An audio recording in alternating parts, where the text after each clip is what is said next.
قل لا أملك لنفسي نفعا ولا ضرا إلا ما شاء الله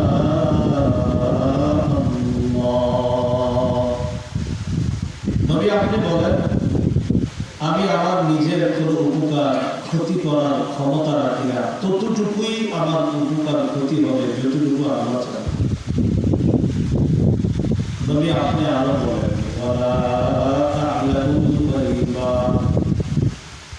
আমি গায়েব জানি না, সাথে সাথে এটাও বলে দেন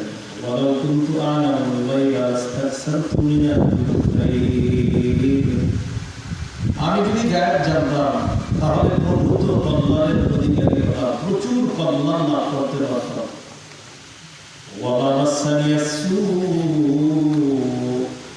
কোন অকল্যাণ আমাকে স্পর্শ করতে পারত না আমি যদি গায়েব জানতাম। কারণ গায়েব জানলে সামনে কোনো বিপদ থাকলে সেটা আমি জানতাম, আমি জেনে শুনে তো বিপদে পা দিতাম না।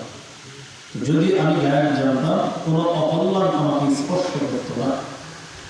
এই জন্য ইলা একমাত্র আল্লাহ, আল্লাহ ছাড়া রাজত্ব, ক্ষমতা, বড়ত্ব,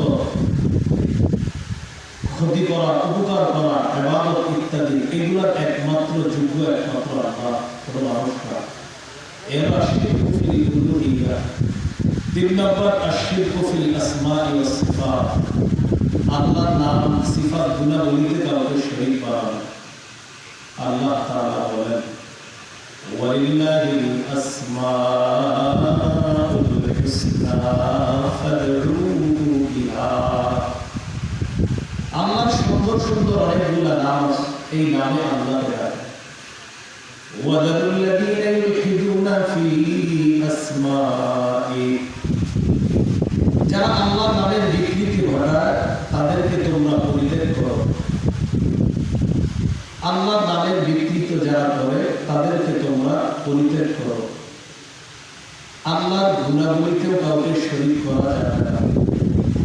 আল্লাহ তাআলা বলেন লাইসা কামিসলিহি শাই, তার মতো কেউ নাই। অতএব আল্লাহর গুণাবলীতে কাউকে এরকম শরীক করা এটা অন্যায়, এটা শিরক। এই হলো বড় শিরক 3 প্রকার। আল্লাহ আল্লাহ পালন করেন, ইবাদত করতে হবে একমাত্র আল্লাহ, আল্লাহর সিফাত গুণাবলী নামে কাউকে শরীক করা যাবে না। এই বড় শিরক 3 প্রকার। শিরকের দ্বিতীয় প্রকার হলো ছোট শিরক। প্রথমত শিরক 2 প্রকার। 1 নম্বর বড় শিরক। বড় শিরক 3 প্রকার। দ্বিতীয় প্রকার হলো ছোট শিরক। ছোট শিরক কাকে বলে হাদিস থেকে জেনে। হাদিসের বিশাল একটা ভান্ডার, একটা কিতাব আছে নাম মুসনাদ আহমদ। এই কিতাবের 23,680 নম্বর হাদিসের বর্ণনা। রাসূলুল্লাহ সাল্লাল্লাহু আলাইহি ওয়াসাল্লাম বলেন ইন্না আখওয়াফা মা আখাফু আলাইকুম আশ-শিরকুল আসগর। নবীজি বলেন আমি তোমাদের ব্যাপারে সবচেয়ে আশঙ্কা করি তোমরা ছোট শিরকে লিপ্ত হও। সাহাবায়ে কেরাম বললেন ওয়া শিরকুল আসগর ইয়া রাসূলুল্লাহ, হুজুর ছোট শিরক কি? فقال رسول الله صلى الله عليه وسلم الرياء। রাসূলুল্লাহ সাল্লাল্লাহু আলাইহি ওয়াসাল্লাম বলেন ছোট শিরক হলো রিয়া, লোক দেখানো ইবাদত করা। কেউ যদি লোক দেখানো ইবাদত করে এটা ছোট শিরক হয়ে যায়। আল্লাহ আমাদেরকে হেফাজত করুন, আমিন। কোন মানুষকে দেখানোর জন্য আমল করলে সে আমল আল্লাহ কবুল করবেন। হাদিসের একটি কিতাব আছে নাসাই, এই কিতাবে 3140 নম্বর হাদিস। এই হাদিসের মধ্যে আছে এক ব্যক্তি রাসূলুল্লাহ সাল্লাল্লাহু আলাইহি ওয়াসাল্লামকে প্রশ্ন করলেন আরাইতা রাজুলান গাযা ফি সাবিলিল্লাহি ইয়ালতামিসুল আজরা ওয়া যিকরা ফালাতু ইয়া রাসূলুল্লাহ। ও আল্লাহর নবী, এক ব্যক্তি জিহাদ করেছে 2টি উদ্দেশ্যে।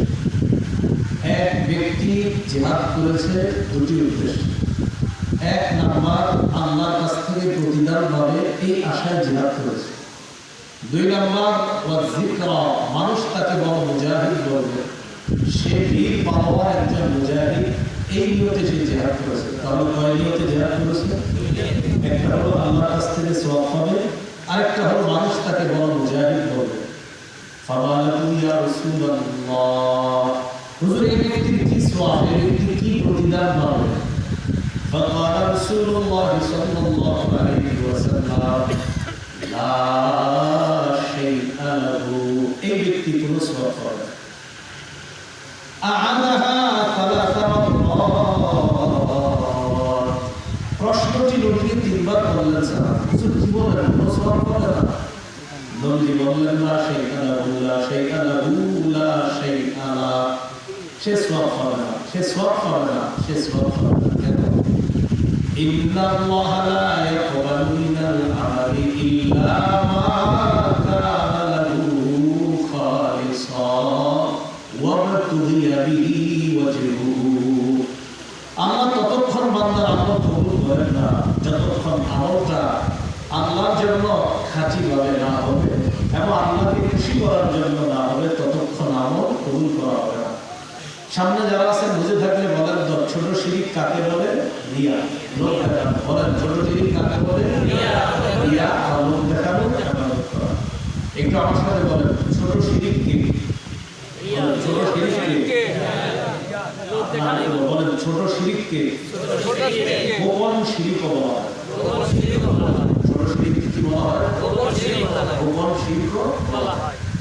এই ব্যাপারে আজকে এশার নামাজ আপনারা মসজিদে পড়তে এসেছেন, যারা যারা বলেছেন, এশার নামাজ পড়তে এসে আপনি দেখলেন যে কেউ একজন আপনার নামাজ লক্ষ্য করতেছে, তখন আপনার নামাজটা খুব সুন্দর করতেছে, এই নিয়তে যে কোনো আমার নামাজ দেখতেছে, এটা গোপন শিরিক। বলেন কি শিরিক? হাদিস থেকে জেনে নিই বিষয়টা। মুসনাদে আহমদ ১১,২৭০ নম্বর হাদিস। এই হাদিসের বর্ণনাকারী সাহাবী আবু সাঈদ রাদিয়াল্লাহু তাআলা তিনি বলেন, খারাজা আলাইনা রাসূলুল্লাহ সাল্লাল্লাহু আলাইহি ওয়াসাল্লাম ওয়া নাহনু নাতাযাকারু দাজ্জাল, নবীজি আমাদের সামনে আসছে, তখন আমরা দাজ্জালের আলোচনা করতেছি। فقال رسول الله صلى الله عليه وسلم ألا أنبئكم بما هو أخوف عليكم من المسيح الدجال। আচ্ছা, তোমরা কি সম্পর্কে আলোচনা করতেছিলে? দাজ্জাল। নবী বলেন, দাজ্জালের চাইতে আরো ভয়ঙ্কর একটা ব্যাপার আমি কি তোমাদেরকে বলবো কিনা? তোমরা তো দাজ্জাল বিষয়ে কথা বলতেছো, ভয়ঙ্কর, এর চেয়ে আরো ভয়ঙ্কর বিষয় আছে। সাহাবীরা বলেন, দাজ্জালের চেয়ে ভয়ঙ্কর হবে। সাহাবীরা বললেন, কুল্লা বালা ইয়া রাসূলুল্লাহ, জি হুজুর সেটাই বলেন। ফাকালা রাসূলুল্লাহ সাল্লাল্লাহু আলাইহি ওয়াসাল্লাম, নবীজি বললেন, আশ-শিরকুল খাফিয়্যু, গোপন শিরক দাজ্জালের চেয়ে ভয়ঙ্কর। নাউযুবিল্লাহ। এবার আল্লাহ নবী বলেন, গোপন শিরক কাকে বলে? তোমরা শুনে নাও। وهو أن يقوم الرجل فيصلي فيزين صلاته بما يرى من نظر رجل। গোপন শিরক বলা হয় কোনো মানুষ নামাজের মধ্যে দাঁড়ানোর পর এই নিয়তে তার নামাজ সে সুন্দর করে মনে মনে বলে, এক ব্যক্তি আমার নামাজ দেখতেছে, এই আশায় সে তার নামাজ সুন্দর বানায়। নবী বলেন, এটাকে গোপন শিরক বলা হয়। একজন তার নামাজ দেখতেছে, তাই নামাজ সুন্দর করতেছে, এই নিয়তে যে একজন মনে আমার নামাজ দেখতেছে, তাই নামাজটা সুন্দর করে, এটা গোপন শিরক। এখন প্রশ্ন হলো, তার মানে কি নামাজ সুন্দর করা যাবে না? নামাজ সুন্দর করা যাবে, তার জন্য সাহাবী প্রশ্ন করলেন, ইয়া রাসূলুল্লাহ, আল্লাহকে খুশি করার জন্য যদি আমরা নামাজ পড়ি, রবকে খুশি করার জন্য নামাজ আদায় করার পর মানুষ যদি প্রশংসা করে তোমার নামাজটা অনেক সুন্দর, আপনি আল্লাহকে খুশি করার জন্য নামাজ আদায় করলেন, এরপরে মানুষ বলে তোমার নামাজ অনেক সুন্দর, তারপরেও কি আমার রিয়া হবে? এটাও কি ছোট শিরক, গোপন শিরক হবে? নবী বললেন, না, এটা শিরক হবে না, এটা গোপন শিরক হবে না, এটা ছোট শিরক হবে না।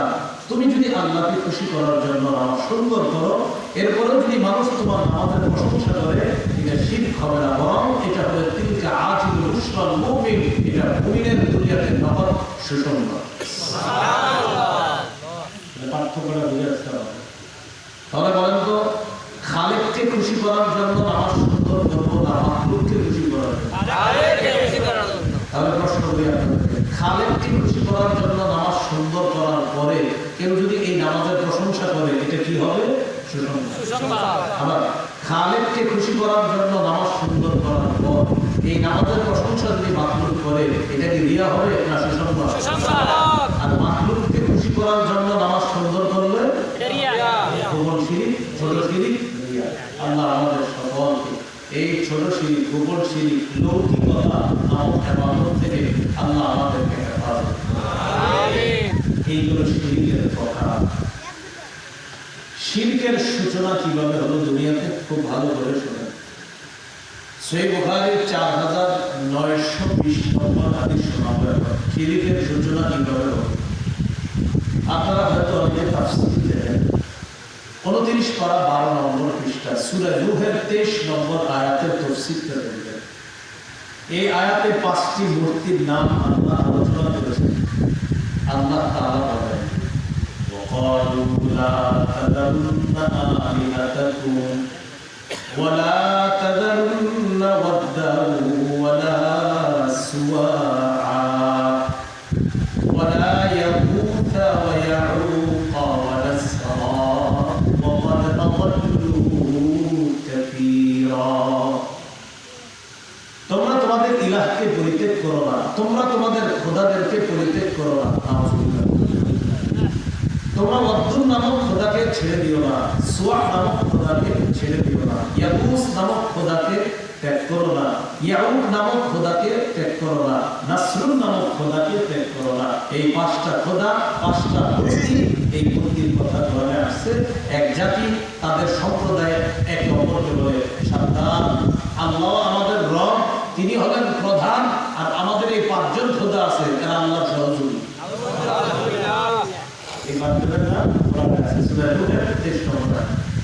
এই আয়াতের তাফসীর ইমাম বুখারী রাহমাতুল্লাহ আলাইহি, বুখারী তাফসীর অধ্যায় হাদিসের বর্ণনাকারী আব্দুল্লাহ ইবনে আব্বাস, হাদিস নম্বর 4920 নম্বর হাদিস বুখারী।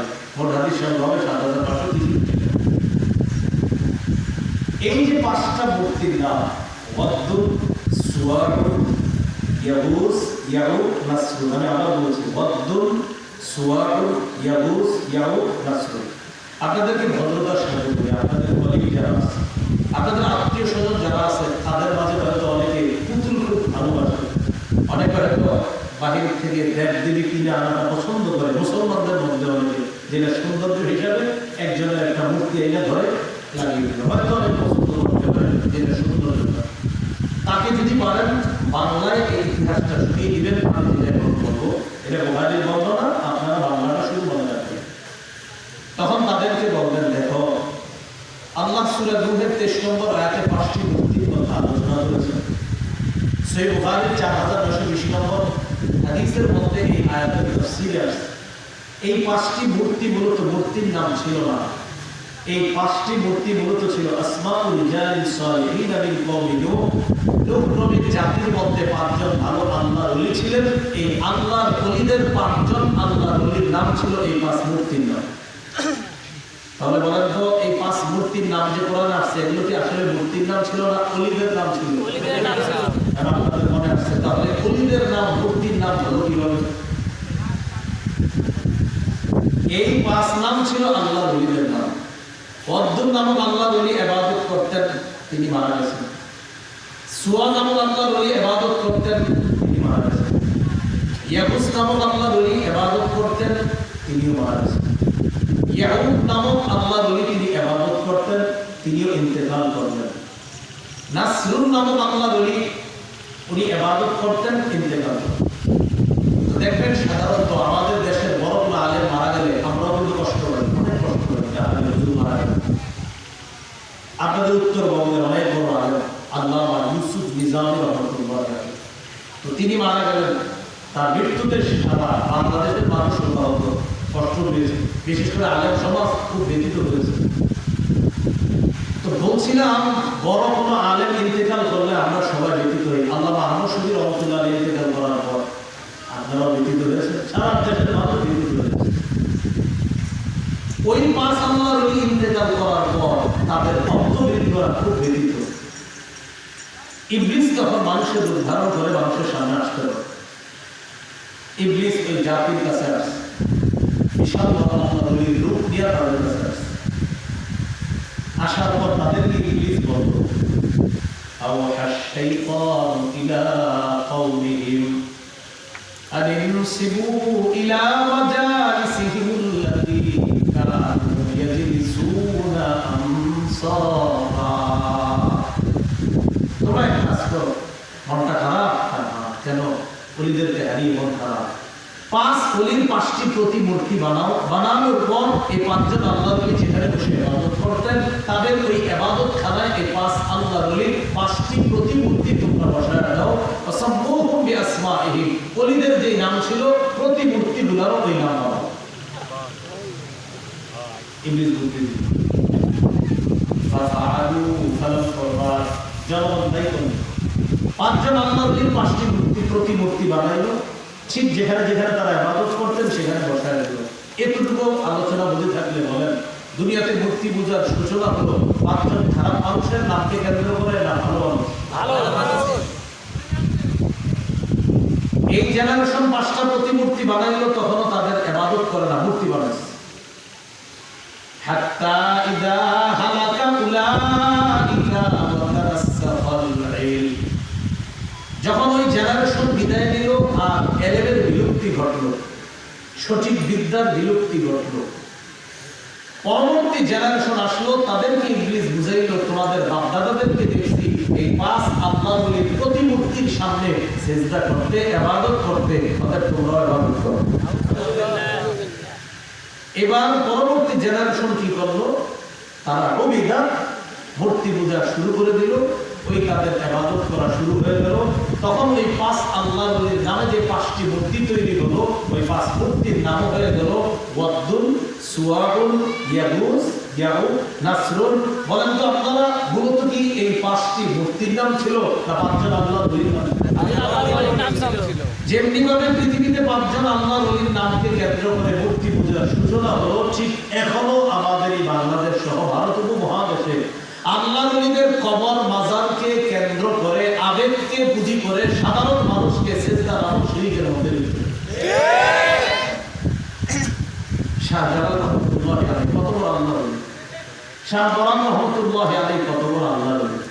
কবর জিয়ারত করা খুব ভালো কাজ, কবর জিয়ারত করলে মৃত্যু স্মরণ হয়, খুব ভালো, আখিরাতের স্মরণ হয়, এতটুকু ঠিক আছে। আবেগে ছোট্ট করে একটা সিজদা দিয়ে দেওয়া, এটা শিরক। আল্লাহ আমাদেরকে হেফাজত করুন, আমিন। কি শিখতে পারলাম? ভালো মানুষকে কেন্দ্র করে মূর্তির সূচনা হলো, এজন্য মূর্তি বানানো এটা কোনো ভালো কাজ না, বরং কারো মূর্তি না বানানো এটা হলো তার পরকালে ভালো থাকার জন্য একটা উপায়।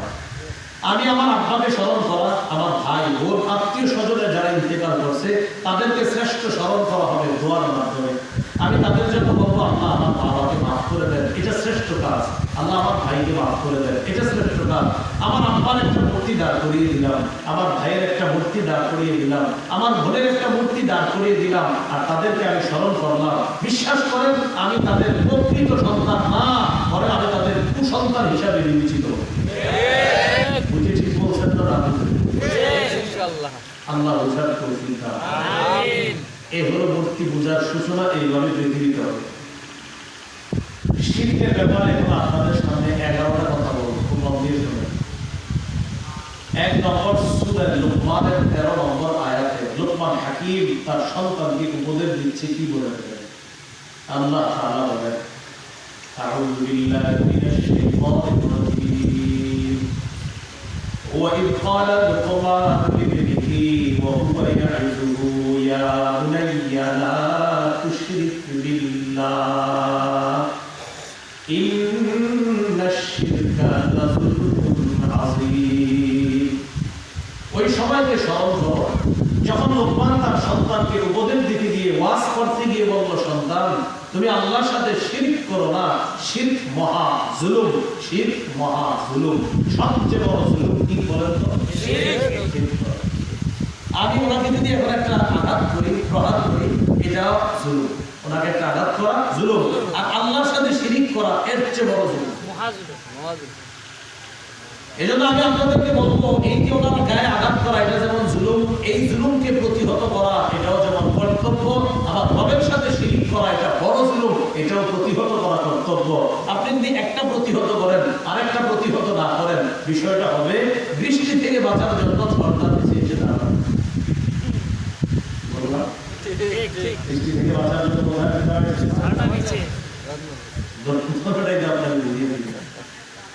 অনেক কিছু বুঝা আছে। আল্লাহ আমাদের বুঝার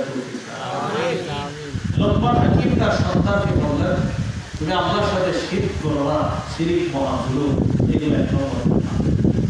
দুই, রাসূলুল্লাহ সাল্লাল্লাহু আলাইহি সাল্লাম তার সাহাবী মুআয ইবনে জাবাল রাদিয়াল্লাহু তাআলা আনহুকে উপদেশ দিচ্ছেন। এই উপদেশের 10টা উপদেশ দিয়েছেন নবী, গুরুত্বপূর্ণ, খুব মন দিয়ে শুনবেন উপদেশগুলো। এর মধ্যে একটা গুরুত্বপূর্ণ উপদেশ শিরক না করা। মুসনাদ আহমদ হাদিসের কিতাব 22075 নম্বর হাদিস। এই হাদিসের বর্ণনাকারী মুআয ইবনে জাবাল রাদিয়াল্লাহু তাআলা তিনি বলেন, আওসানি রাসূলুল্লাহ সাল্লাল্লাহু আলাইহি ওয়াসাল্লাম বিআশরি কালিমাত। নবীজি আমাকে 10টি বিষয়ের উপদেশ দিয়েছেন। এক নম্বর, লা তুশরিক বিল্লাহি শাইআ ওয়া ইনকুনতা ওয়া উযরিফতা।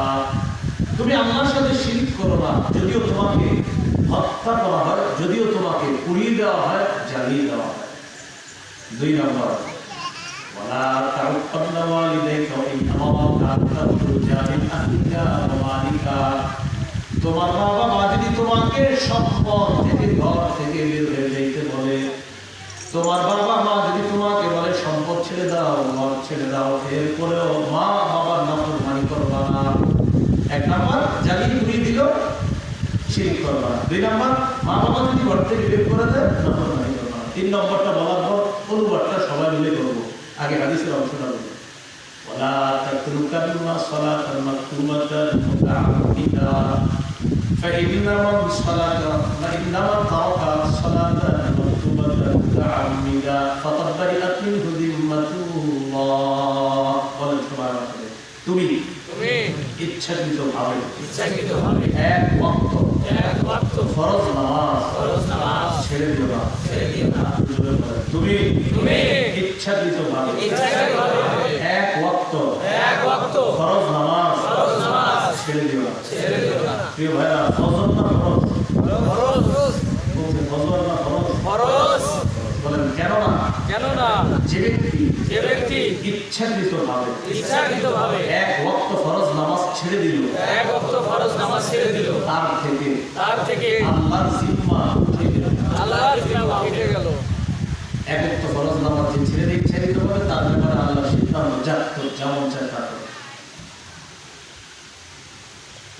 আল্লাহ আমাদেরকে হেফাজত করে। আমিন। জীবনের সাথে একটা অঙ্গীকারবদ্ধ হয়ে যা, আমার জীবনে যা ঘটনা ঘটুক, যা আমার হবে, আমি এখন তো ফরজ নামাজ কখনো ছেড়ে দিব না, ইনশাআল্লাহ। এরকম একটা দৃঢ় প্রতিজ্ঞা করবেন। এই হলো 3 নম্বর। 4 নম্বর, ওয়ালা তাশরাবান্না খামরা ফাইন্নাহু রাসূলুল লিফাহিশা। তুমি মদ পান করবা না, মদ সমস্ত অশ্লীলতার মূল। মদ দ্বারা উদ্দেশ্য যত মাদক দ্রব্য আছে, ইয়াবা, বাবা, গাঁজা, হেরোইন, ফেন্সিডিল, আফিম, কানাডা ড্রাই, মস্তুর, শ্যাম্পেইন, ডাই ইত্যাদি সব উদ্দেশ্য এই মাদক দ্রব্য সেবন করা যাবে না। হুজুর, আপনি এত নাম জানেন কেন? বিষয়টা একটু মাথায় আসছে। মাদক দ্রব্য নিয়ে আমার আলাদা একটা আলোচনা আছে। আলোচনায় মাত্র 10-12টা বলছি, সেখানে যে আরো কতগুলো বলছি শুনে নিবেন। এই হলো 4 নম্বর, মদ পান করবা না, মদ সমস্ত অশ্লীলতার মূল। 5 নম্বর, ওয়া ইয়াকা ওয়াল মাসিয়া ফাইন্না বিল মাসিয়াতি হাল্লা সাফাতুল্লাহ। এটা বলেন সবাই মিলে বলেন, নাফরমানি করবা না, নাফরমানির কারণে আল্লাহর গজব আসে। আবার বলেন, নাফরমানি করবা না, নাফরমানির কারণে আল্লাহর গজব আসে। অনেক নাফরমানদের হালাত এমন হয়ে যায় মাঝে মাঝে, মনে করে যে মরার আগে আমার ধরার কেউ নেই। কি মনে করে? মরার আগে আমার ধরার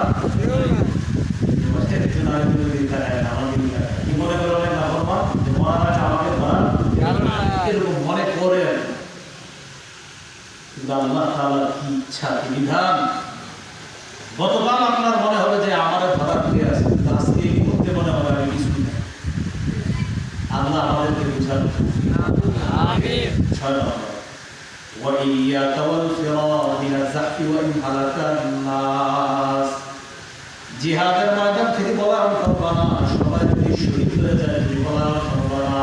জিহাদের নিয়ম আছে তোমার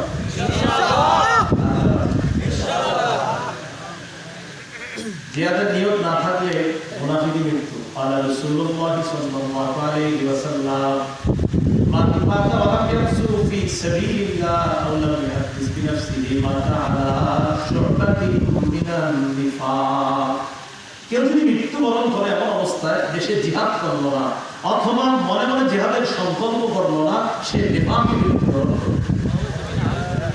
আল্লাহ রাসূলুল্লাহ সাল্লাল্লাহু আলাইহি ওয়াসাল্লাম আলাইকুম বিল জিহাদ ফাইন্নাহু বাবুম মিন আবওয়াবিল জান্নাহ। সহিহ মুসলিমের বর্ণনা রাসূলুল্লাহ সাল্লাল্লাহু আলাইহি ওয়াসাল্লাম বলেন, তোমরা জিহাদকে আবশ্যক করে দাও। জিহাদ জান্নাতের দরজাসমূহের একটা দরজা। বাস জিহাদ আল্লাহ জান্নাতের দরজা। সুবহানাল্লাহ, আল্লাহ জান্নাতের দরজা। আমারে যারা ফলো করেন দেখবেন একটা লেখা দিয়েছি আমি যে 9টি পদ্ধতিতে আমরা আমাদের ধর্ম ঐতিহ্য ফিরে আনতে পারি। 9টি পদ্ধতি, 9টি। যারা জুমার আলোচনা ফলো করেন দেখেন জুমার একটা আলোচনা দিয়েছি। 9 পদ্ধতি অবলম্বন করা বর্তমানে খুব জরুরি। এর মধ্যে একটা হলো আমরা আমাদের অধিকার আদায়ের লড়াইকে আবার গ্রহণ করতে হবে। মুসলমানদের অধিকার আদায়ের শ্রেষ্ঠ লড়াইয়ের নাম হলো জিহাদ। قال رسول الله صلى الله عليه وسلم من قاتل في سبيل الله فوق ناقة وجبت له الجنة حلاوة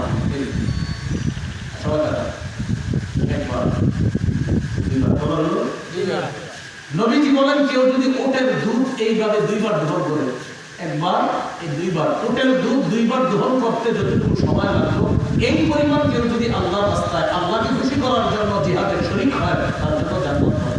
সুবহানাল্লাহ, একবার 2বার শুধু এতটুকু পরিমাণ কেউ আল্লাহর রাস্তায় আল্লাহকে খুশি করার জন্য জিহাদ করেছে ওয়াজাবাত লাহুল জান্নাহ, তার জন্য জান্নাত পাবে। সুবহানাল্লাহ। 10টি উদ্দেশ্যের মধ্যে 6 নম্বর জিহাদের ময়দান থেকে ফলাফল করবে। 7 নম্বর ওয়াইদা আসাবান্না সামাউতুম আনতা ফীহি ফাতবুত। কোন এলাকায় মহামারী দেখা দিলে সেখানেই থাকবা, সেখান থেকে বাইরে যাবা না। বুখারীর বর্ণনা মহামারী কবলিত এলাকার বাইরে কেউ যাবা না, বাইরের কেউ মহামারী কবলিত এলাকায় ঢুকবা না। লকডাউন নিয়ম করলো, বিজ্ঞান নিয়ম করে দিল করোনা কবলিত এলাকায় বাইরে কেউ আসবে না। করোনা কবলিত এলাকা থেকে বাইরে ভিতর থেকে বাইরে কেউ যাবে না। বাংলাদেশ এয়ারপোর্ট নিয়ম হয়ে গেল বাইরের কোনো বিমান বাংলাদেশে নামবে না, বাংলাদেশের কোনো বিমান বাইরে যাবে না। আধুনিক বিজ্ঞান এই ক্রেডিট নিতে চাইলো আর তারা বুঝাইলো কত সুন্দর একটা নিয়ম করবা, নাম লকডাউন। আসল ঘটনা হলো আমাদের নবীর হাদিস নকল কইরা জনগণের সামনে ছেড়ে দিয়েছে আর বুঝায় এরা শ্রেষ্ঠ বিজ্ঞানী না। অবিকল নিয়মটা 1000 বছর আগে পৃথিবীর শ্রেষ্ঠ বিজ্ঞানী মুহাম্মদ সাল্লাল্লাহু আলাইহি ওয়াসাল্লাম বলেছেন। মনে করছে এগুলো আমরা জানি না, আর আমরা যে হাদিসে পেয়ে যাবো তারা বুঝছে দিলাম কি বললো, আমরা গবেষণা করে দেখতেছি তো বললেই তো হয় যে আমি নবীর হাদিস থেকে একটু জায়গাটা চুরি করে বেড়ে দিছি আর বলছি আমরা গবেষণা। আরে আমার নবী অভিজ্ঞ কথাটা বলছেন, বললে সমস্যাটা কি? মুহাম্মদ সাল্লাল্লাহু আলাইহি ওয়াসাল্লাম বলছেন করোনা মহামারী কবলিত যে এলাকায় রাখবে সেখান থেকে কেউ বাইরে যাবে না, বাইরের কেউ মহামারী কবলিত এলাকায় ঢুকবে না। বাড়িতে মুহাম্মদ সাল্লাল্লাহু আলাইহি ওয়াসাল্লাম এটা বললে দোষটা কি? নাবিলা বলতেছে এটা বিজ্ঞান বলছে, আর এটা বলতে স্মরণ করে তো জান আপনাদের নবীর কথাটা চুরি করে আমরা বলে দিয়েছি, এটা বলে কোনো খারাপ না। এ হলো 7 নম্বর। 8, 9, 10 মন দিয়ে শোনেন। তুমি সাধ্য অনুযায়ী তোমার পরিবারের জন্য খরচ করবে। 20,000 টাকা বেতন, 18,000 মাস শেষ করবেন, পরিবারের সমস্ত কাজ শেষ করবেন, 2,000 1,000 সেভ করবেন, বাস এভাবে চলতে হবে। এটা পরিবার দিক। 9 নম্বর